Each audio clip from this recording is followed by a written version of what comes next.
Welcome to BS education hub. BS education hub में आपका स्वागत है।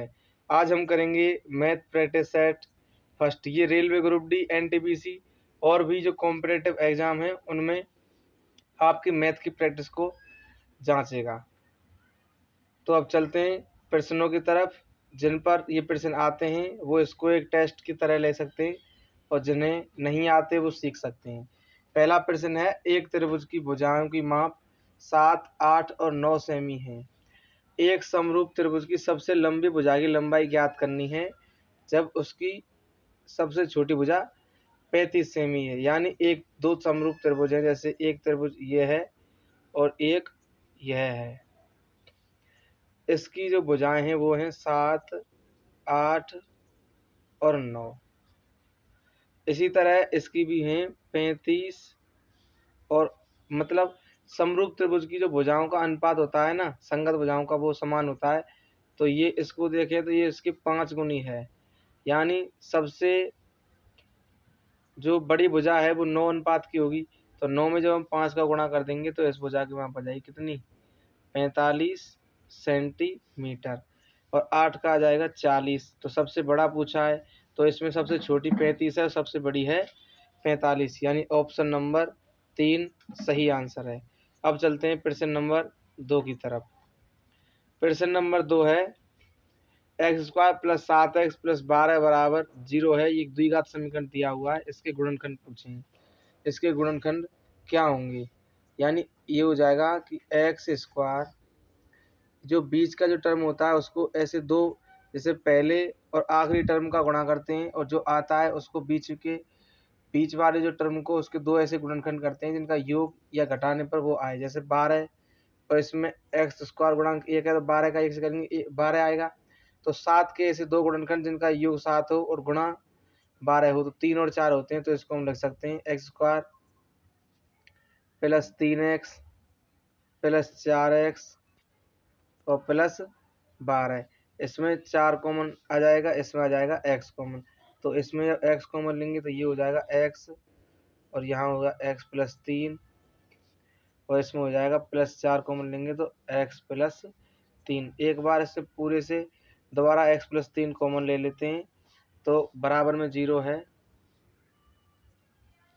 तो इसमें ये हो जाएगा x + 3 और x + 4। तो यहाँ से x के मान निकालेंगे तो इसको बराबर 0 करेंगे तो x बराबर आएगा -3 और यहाँ आएगा x बराबर -4। तो इसके दो गुणनखंड हो गए, -3 और -4। तो इसमें देखेंगे तो इसमें नहीं दिया है, गलत है। तो इसका सही आंसर हो जाएगा -3, -4। वो गलती से माइनस नहीं लगाया इसमें। तो ये दोनों सेम है, इनमें से ही कोई एक में माइनस होगा। अब चलते हैं प्रश्न नंबर 3 की तरफ। एक बस 800 किलोमीटर की दूरी 10 घंटे में तय करती है। एक कार वही 8 घंटे में तय कर लेती है। तो बस की गति और कार की गति का अनुपात करें। तो बस और कार अगर अनुपात पूछा है यानी बटे में, तो बस की जो चाल होगी वो दूरी बटे समय होता है, यानी 800 बटे 10 घंटे। तो 10 का भाग लग जाएगा इसमें। इसी तरह 8 घंटे में करती है वही दूरी है तो 800 बटे ये आ जाएगा कितना, 800 बटे ये आ जाएगा 8 घंटे। तो इसको जब भाग देंगे तो ये 0 0 कट जाएगा, ये आ जाएगा इस जगह 80 और ये आएगा 8 से इसको देंगे तो ये आ जाएगा 100। और जब हम इनको काटेंगे तो 80 को काटेंगे तो ये 4 बार कटेगा अनुपात, और इसी तरह 100 को काटेंगे तो ये 5 बार। तो इसका सही आंसर हो जाएगा 4:5।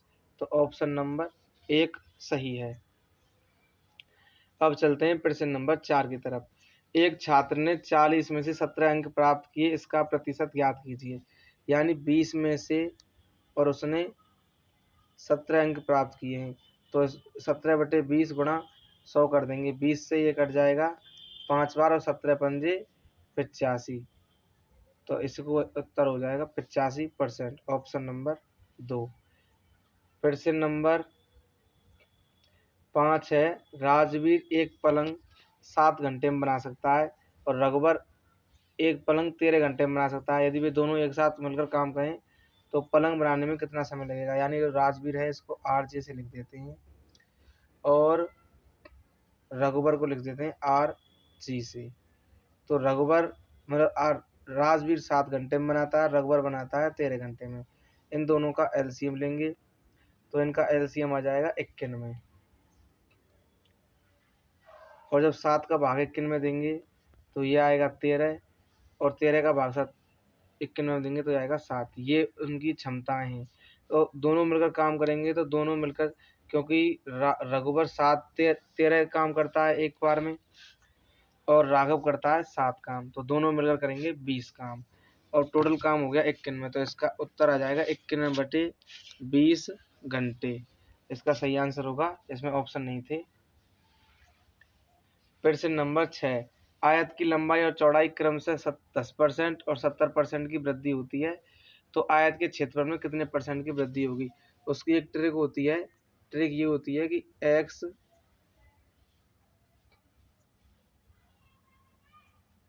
प्लस वाई प्लस x गुणा y बटे 100। इसको जब हम लिखेंगे तो ये हो जाएगा 10, x का मान 10 है प्लस इसमें 70 है प्लस 10 गुणा 70 बटे 100। तो इन दो जीरो से ये दो जीरो कट जाएंगी, 10 और 70 हो जाएंगे 80 और यहाँ से आ जाएगा ये 7। यानी जो वृद्धि होगी क्षेत्रफल में वो हो जाएगी 87%।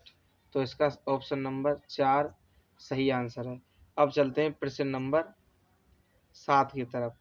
7 है कि एक त्रिभुज XYZ जो त्रिभुज PQR की भुजाओं के मध्य बिंदु हैं, यानी कोई त्रिभुज है PQR, ये है P, ये Q और ये R। अब इनके मध्य बिंदुओं पर यानी यहाँ, यहाँ और यहाँ XYZ अंकित हैं, X, Y और Z। इनसे जो त्रिभुज बनना है मिलकर, तो यदि त्रिभुज XYZ का परिमाप 32 है, यानी XYZ का परिमाप 32 है तो PQR का बताना है। क्योंकि ये इनके मध्य बिंदुओं पर हैं तो इस त्रिभुज का जो परिमाप होगा XYZ का वो बड़े त्रिभुज का आधा होगा, यानी बड़े त्रिभुज का परिमाप छोटे त्रिभुज का दोगुना होगा। तो 32 में जब हम 2 का गुणा कर देंगे तो हमारे पास त्रिभुज PQR का परिमाप आ जाएगा, यानी 32 दूनी 64 सेमी। तो इसका सही आंसर हो जाएगा ऑप्शन नंबर 4। अब चलते हैं प्रश्न नंबर 8 की तरफ। 184 किलोग्राम को 2:3:3 में विभाजित करें तो संबंधित मात्राएं किलोग्राम में होंगी। यानी अगर हम देखें तो 184 को ये 2 के अनुपात में, ये 3 के अनुपात में और ये 3 के अनुपात में बांटने हैं। तो अगर टोटल देखें अनुपात कितने हैं तो 2 और 3 5 और 3 8 हो जाएंगे। तो 8 बराबर है 184। इसको भाग देंगे 8 से तो 8 दूनी 16, यानी एक अनुपात का जो मान आएगा वो आ जाएगा 8 दूनी 16 और बचेंगे 2, 8 तिया 24। तो यानी 23 आ रहा है एक अनुपात। यहाँ 2 अनुपात हैं तो 23 दूनी और सब में जितने भी अनुपात दिए उनमें 23 का गुणा कर देंगे और अपने पास वैल्यूएं आ जाएंगी। तो अब देखें 23 दूनी 46 होते हैं, 23 तिया 69 और 23 तिया 69। तो जिसमें 46 69 69 है वही सही आंसर होगा। तो ऑप्शन नंबर 2 46 69 69 यह इसका सही आंसर है। अब चलते हैं प्रश्न नंबर 9 की तरफ। ऐसी संख्या ज्ञात करें जिसका 1/4 8 से 5 अधिक हो। यानी मान लेते हैं कोई संख्या ऐसी x है तो इसका 1/4 यानी 1/4 8 से 5 अधिक होगा, यानी 8 में 5 जोड़ देंगे तो ये हो जाएगा कितना 13। ये कितना हो जाएगा 13 हो जाएगा। तो x/4 बराबर 13 है। जब वज्र गुणा करेंगे तो ये हो जाएगा 13 चौक 52, क्योंकि 13 गुणा 4 से होगा। तो इसका सही आंसर हो जाएगा 52, ऑप्शन नंबर 2। अब चलते हैं प्रश्न नंबर अगले की तरफ। x y की तुलना में 5 गुना तेजी से काम करता है यदि y से 36 दिन कम समय लेता है, और इसलिए y से 36 दिन कम समय लेता है तो वह समय ज्ञात करें जिसमें केवल a अकेले काम को पूरा कर सकता है। यानी पूछा है देखो x और y, अब एक्स वाई की तुलना में 5 गुना तेजी से काम करता है, यानी अगर वाई 1 काम करता है तो वह 5 काम करता है। और ये उनकी क्षमताओं का रेशियो है एफिशिएंसी का। टाइम का जब निकालेंगे तो टाइम का उल्टा हो जाएगा, यानी 1:5 हो जाएगा, 5। तो अब ये एक्स इससे कितना समय कम ले रहा है, तो 4 की जो परसेंट में वैल्यू है वह 36 के बराबर है। तो 4 बराबर 36 है, तो 1 बराबर कितना आ जाएगा, 1 बराबर आ जाएगा 4 नाम 36। इसका मतलब ए अकेला उसको 1 दिन में कर रहा है 1 अनुपात में, और 1 की वैल्यू कितनी आई है 9, तो 9 दिन इसका सही आंसर है ऑप्शन नंबर 2। प्रश्न नंबर 11 है 3:2, 7:4 और 6:5 का मिश्र अनुपात ज्ञात कीजिए। मिश्र अनुपात ज्ञात करते हैं तो सभी अनुपातों का गुणा कर देते हैं, यानी 3:2 का मतलब 3/2 हो जाएगा, गुणा 7:4 का 7/4, और 6:5 का हो जाएगा 6/5। अब इनको सबको गुणा करके देख लेते हैं। 3×7 21, और 21 गुणा 6 करेंगे तो 6×6 और 6 दूनी 12, तो 126 बटे ये आ जाएगा 500 का 20 और 20 दूनी 40। अब इसको जब काटेंगे 2 से काट देते हैं तो ये हो जाएगा 6 और 3/20, यानी 63:20। तो ऑप्शन नंबर ए इसका सही आंसर है। प्रश्न नंबर 12, कृति का वर्तमान वेतन 4800 रुपये है। इसमें अगले साल 15% की वृद्धि की जाएगी। वृद्धि के बाद कृति का बढ़ा हुआ वेतन कितना होगा, यानी ये वेतन जो होगा वो हो जाएगा 4800 गुणा जितना दिया होता है, और 15% वृद्धि का पूछा, यानी 100 में 15 जोड़ देंगे तो ये हो जाएंगे 115 और बटे 100, तो 0 से 0 कट जाएगी। अब 48 गुणा 115 हमारा सही आंसर होगा, तो 48 गुणा 15 115। अब इसको करेंगे तो 5×8 = 40, यानी इकाई अंक 0 होगा, तो ये ऑप्शन तो हो नहीं सकता, और अब इसको गुणा ही करना पड़ेगा यार। तो इसको करके देखते हैं, इसका गुणा करने पर आएगा 55-20। इसमें ऑप्शन नंबर 3 इसका सही आंसर है। तो इसका सही आंसर हो जाएगा 55-20, 5520 रुपये। प्रश्न नंबर 13, प्रश्न नंबर 13 है निम्नलिखित में कथन को समीकरण रूप में लिखें। यदि आप x को 5 से गुणा से x के 5 गुने से 9 लेते हैं तो आपको 85 प्राप्त होता है, यानी मान लीजिए x। अब इसका 5 गुना, यानी इसमें 5 का गुणा कर देंगे 5x, उसमें से 9 ले लेते हैं यानी वो घटेंगे, तो x 5x - 9, और हमको मिलेगा कितना 85। तो इसका सही आंसर हो जाएगा ऑप्शन नंबर 4, 5x - 9 बराबर 85। अब चलते हैं अगले प्रश्न की तरफ। 10,000 रुपये का 7.3% वार्षिक दर से 3 वर्ष का साधारण ब्याज ज्ञात करना है। तो साधारण ब्याज का जो सूत्र होता है वो होता है मूलधन गुणा समय गुणा दर बटे 100। अब इसमें रख देंगे इसको, तो इसमें मूलधन है 10,000, तो 10,000 गुणा दर है 7.3, तो 7.3 गुणा और 3 वर्ष यानी टाइम बराबर है 3, तो बटे आ जाएगा कितना 100। तो हम देखें 2 जीरो से ये 2 जीरो कट जाएंगी, और ये जो एक ये पॉइंट जो है इससे ये पॉइंट कट जाएगा, यानी 73 गुणा 3 कर लेते हैं, तो 9 और 3 21, तो ये सही आंसर होगा 219 रुपये। तो 219 रुपये अब पूछा है, 219 रुपया में नहीं, ये ले भाई साहब, ये दुख की बात है। ये ऑप्शन नंबर 1 ये गलती से 2,190 रुपये लग गया है, इसमें 0 नहीं है, तो इसका साधारण ब्याज हो जाएगा 219 रुपये। अब चलते हैं प्रश्न नंबर अगले की तरफ। 15, 5, 25 और 30 के लघुत्तम समावर्तक और महत्तम समावर्तक का अनुपात ज्ञात कीजिए। तो इन्हें गुणनखंड कर लेंगे। जैसे 5 का गुणनखंड होता है 5, 25 का होता है 5 गुणा 5 और 30 का हो जाएगा 2 गुणा 3 गुणा 5। अब पूछा है इनका लघुत्तम समावर्तक और महत्तम समावर्तक का अनुपात। तो लघुत्तम समावर्तक में जो सेम होते हैं उनको केवल एक बार लेते हैं, इसमें भी 5 है, इसमें 5 है, इसमें 5 है, तो इसको ले लेंगे एक बार। तो 5 गुणा बाकी जितने बच गए उन सबको ले लेंगे। तो ये हो जाएगा 5 गुणा 2 गुणा 3 बटे। अब है महत्तम समावर्तक और महत्तम यानी HCF में जो तीनों में सेम होते हैं उन्हीं को लेते हैं, केवल ओमेनिस्ट को। तो 5 ही इसमें कॉमन है तो बटे आ जाएगा 5। 5 से 5 कट जाएगा तो ये हो जाएगा 5 दूनी 10 और 10 तिया 30। तो ऊपर आएगा 30 बटे और ये हो जाएगा 1। तो 30:1 ऑप्शन नंबर 4 इसका सही आंसर। प्रश्न नंबर 16, यदि x प्लस वाई का 15% x माइनस वाई के 45% के बराबर है तो वाई एक्स का कितने प्रतिशत होगा पूछा है। यानी इसको देखो, ये का मतलब गुणा होता है तो प्रतिशत से प्रतिशत कट जाएगा और 15 से 45 कट जाएगा 3 बार। जब हम इसको हल करके लिखेंगे तो ये हो जाएगा x प्लस वाई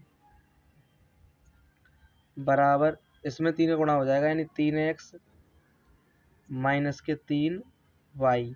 और y इधर की साइड में जाएंगे तो ये प्लस में जुड़ जाएंगे यानी इधर आ जाएगा 4y और बराबर 3x है और ये x उधर जाएगा तो ये घटेगा यानी इधर बचेगा अपने पास 2x। 2 से ये 4 कट जाएगा 2 बार। तो हम जब x इसके नीचे आएगा 2 आ जाएगा इसके नीचे, यानी x y के नीचे आएगा और 2 आएगा इस यहाँ 1 हो गया 1 के नीचे। तो ये आ जाएगा y बटे x बराबर हो जाएगा 1/2, यानी x का मान 2 है और y का मान है 1। तो x बटे y कितना परसेंट है तो इसमें 100 का गुणा कर देंगे यहीं पर। और यहाँ से ही पता चल रहा है कि x यदि 2 है तो 1 है यानी आधा है और आधा कहते हैं 50% को। तो इसका ऑप्शन नंबर 1 सही आंसर है 50%। अब चलते हैं प्रश्न नंबर 17 की तरफ। दो रेलगाड़ियां एक दूसरे के विपरीत दिशा में चल रही हैं। दोनों रेलगाड़ियों की गति क्रमशः 112 किलोमीटर प्रति घंटा और 115 किलोमीटर प्रति घंटा है। एक दूसरे के संबंध में दोनों की रेल की सापेक्ष चाल ज्ञात करनी है। ये 5 नहीं है, इसमें गलती से है। तो सापेक्ष चाल ज्ञात करनी है। तो सापेक्ष चाल जब दोनों विपरीत दिशाओं में चलते हैं तो चालें जुड़ जाती हैं। यदि एक दूसरे की तरफ चलते हैं यानी एक ही दिशा में चल रहे हो तो चाल घट जाती हैं। तो 112 और 115 को हम जोड़ देंगे तो इनका आंसर आ जाएगा। तो 5 और 2 7, 1 और 1 2 और 1 और 1 2, तो 227 किलोमीटर प्रति घंटा ऑप्शन नंबर 1 सही आंसर है। प्रश्न नंबर 18, एक व्यापारी अंकित मूल्य को लागत मूल्य से 40% बढ़ाता है और अंकित मूल्य पर 25% की छूट देता है तो उसका मुनाफा कितना है। यानी हम मान लेते हैं कि उसका क्रय मूल्य मतलब लागत मूल्य जो है वो 100 है, 40% बढ़ा देता है यानी ये हो गया, इसको 40% बढ़ाएगा ये तो अंकित मूल्य जो होगा वो हो जाएगा 140%। अब वो कह रहा है इस पर 25% की छूट दे रहा है यानी इसको वो बेच रहा होगा कितने में। प्रश्न नंबर 19, तीन संख्याओं में पहली संख्या दूसरी संख्या से 2 गुनी है और दूसरी संख्या तीसरी संख्या से 3 गुनी है और उनका औसत दिया हुआ है 100। यानी मान लेते हैं तीन संख्याएं हैं 1 2 और 3। जब तीनों का औसत 100 है तो उनका योग यानी 3 गुणा 100 हो जाएगा योग। तो 3 गुणा 100 करेंगे तो उनका योग होगा 300। अब दिया है कि तीन संख्याओं में पहली संख्या दूसरी से 2 गुनी है, यानी मान चलो ये पहली है ये दूसरी हो गई ये हो गई तीसरी। तो जो पहली संख्या दूसरी से 2 गुनी है तो दूसरी यदि 1 है तो ये हो जाएगी 2। और इसमें दिया है दूसरी संख्या तीसरी संख्या की 3 गुनी है, यानी तीसरी संख्या को ये 1 माने तो ये हो जाएगी 3 और 3 का डबल पहली हो जाएगी 6। तो आएंगी कुछ ऐसे 1 3 6 के अनुपात में। तो इन सबको जोड़ दें संख्याओं को तो ये हो जाएगा 6 और 3 9 और 1 10, यानी 10 अनुपात बराबर है 300 के। तो 1 बराबर आ जाएगा 30 के। अब पूछा है सबसे बड़ी संख्या क्या है। सबसे बड़ी संख्या पहली ही है क्योंकि 6 है, तो 6 का गुणा 30 से करेंगे तो ये हो जाएगी कितनी, 180। तो ऑप्शन नंबर 3 इसका सही आंसर है। प्रश्न नंबर 20 है, एक परीक्षा में एक विद्यार्थी को 30 अंक मिले और वह 12 अंक से फेल हो गया। उस परीक्षा में एक और विद्यार्थी को 40% अंक प्राप्त हुए और वह न्यूनतम पास होने से अंकों से 18 अंक अधिक मिले हैं। पास होने के लिए न्यूनतम अंक होने चाहिए। तो देखिए ये 30% में 12 कम है, 12 मिलने से फेल हो गया, यानी इसको और 12 मिल जाते तो ये पास हो जाता।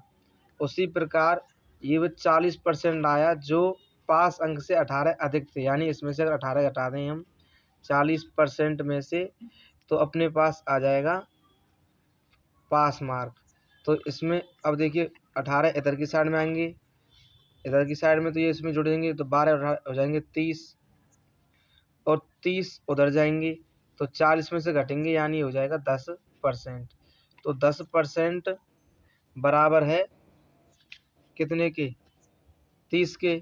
तो हमें क्या निकालना है, या तो 30% निकाल लीजिए या फिर 40% निकाल लीजिए। तो जैसे 30% निकालें तो इसमें 3 गुणा करेंगे तो इसमें भी 3 गुणा करना पड़ेगा।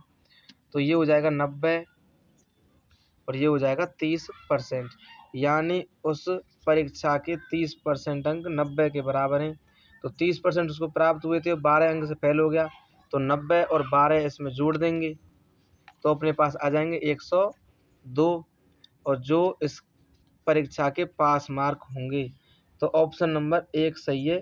यदि वो पूर्णांक पूछता तो हम इन दोनों में 10 का गुणा कर देते, पूर्णांक आते 300 पूर्णांक आते, पर यहाँ होता था पास होने के लिए न्यूनतम अंक, यानी पास मार्क पूछे हैं। अब चलते हैं प्रश्न नंबर 21 की तरफ। दो संख्याओं का एलसीएम और एचसीएफ गुणनफल 24 है और दोनों संख्याओं का अंतर 2 है, तो बड़ी संख्या ज्ञात कीजिए। यानी बड़ी संख्या मान लेते हैं हम x, तो जो छोटी संख्या है वो हो जाएगी x-2। अब एलसीएम और यानी दो संख्या हो गई, इनका गुणा जो होता है वो एलसीएम गुणा एचसीएफ के बराबर होता है और एलसीएम और एचसीएफ गुणनफल 24 दिया हुआ है। यानी एक ऐसी इक्वेशन बनेगी, यदि हम इसको और सॉल्व करेंगे तो एक द्विघात समीकरण बन जाएगा, ज़्यादा समय लग जाएगा आपका। हम यहाँ ऑप्शन से वैल्यू पुट करें तो ज़्यादा अच्छा रहेगा। देखो 4 रखें एक्स का मान, तो 4 गुणा 4 में से 2 गए तो 2 बचेंगे, तो 4 दूनी कितने होते हैं 8, तो ये तो हो नहीं सकते। अगर 6 रखें तो ये हो जाएगा 6 गुणा 6 में से 2 गए तो 4 और 6 चौका 24, यानी x बराबर 6 पर ये सेटिस्फाई होती है और हमने बड़ी संख्या x ही मानी थी। तो इसमें ऑप्शन नंबर 2 इसका सही आंसर हो जाएगा, ऑप्शन नंबर 2 आंसर 6।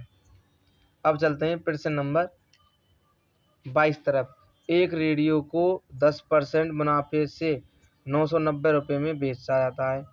यदि उसे 890 रुपये में बेचा होता तो वास्तविक लाभ या घाटा कितना होता। यदि हमको इसका क्रय मूल्य पता चल जाए, यानी देखो 990 जब रुपये में बेचा है तो उसको 10% लाभ हुआ, यानी ये 110% के बराबर है। तो इसका क्रय मूल्य आ जाएगा 100 का गुणा करने से, 0 से 0 कट जाएगी, 11 नम्मा 99, तो ये आ जाएगा 900 रुपये, यानी इसका क्रय मूल्य 900 रुपये हो गया। और 890 रुपये में बेचेंगे 10 रुपये का घाटा हो जाएगा। तो इसका आंसर हो जाएगा ऑप्शन नंबर 1 10 रुपये का घाटा। अब चलते हैं प्रश्न नंबर 23 की तरफ। P प्लस Q का 20%, P माइनस Q का 50% है, तो P और Q का अनुपात पूछा है।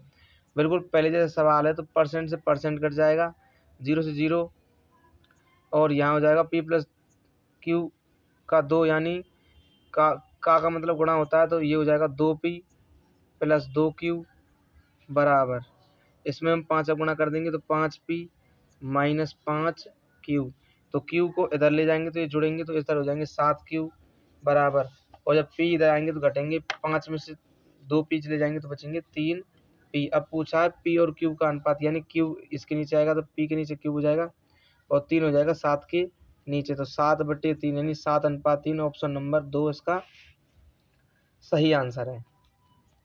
अब चलते हैं प्रश्न नंबर 24 की तरफ।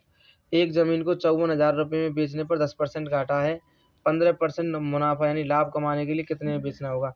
तो जो 54% है, 54,000, ये 10% घाटे में है यानी 90% के बराबर है। और हमसे पूछा कितना 15% लाभ में, यानी 100 में 15 जोड़ देंगे तो 115। तो ये 0 0 कट गई, 9 का भाग देंगे तो 9 छिक्की 54 यानी 600 आ जाएगा। और 600 को गुणा करना है 115 से, 2 जीरो हैं, 2 जीरो लास्ट में लग जाएंगे। 6 का 5 से करेंगे 56, 30 की 0 हाथ लगे 3, और 6 एकम 6 और 3 9, और 6 एकम 6 यानी ये आ जाएगा 69,000। तो इसका सही आंसर हो जाएगा ऑप्शन नंबर 4, 69,000 रुपये में उसको 15% मुनाफा होगा बेचने पर। फिर से नंबर 25 है, एक नाव प्रतिकूल प्रवाह में 8 घंटे में 40 किलोमीटर चलती है। यानी एक नाव नदी के पानी की जो चाल है उसकी विपरीत दिशा में 8 घंटे में 40 किलोमीटर चलती है।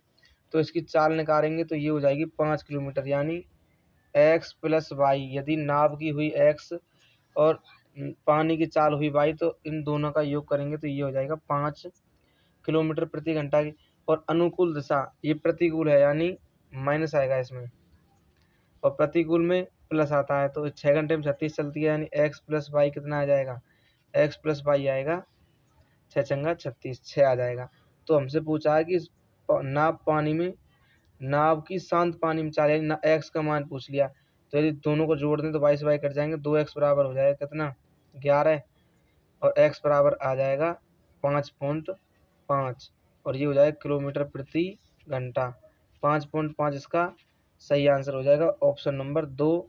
तो दोस्तों वीडियो को लाइक करें, शेयर करें, सब्सक्राइब करें, और इस वीडियो की PDF लिंक हमारे Telegram channel BS education hub पर मिल जाएगी।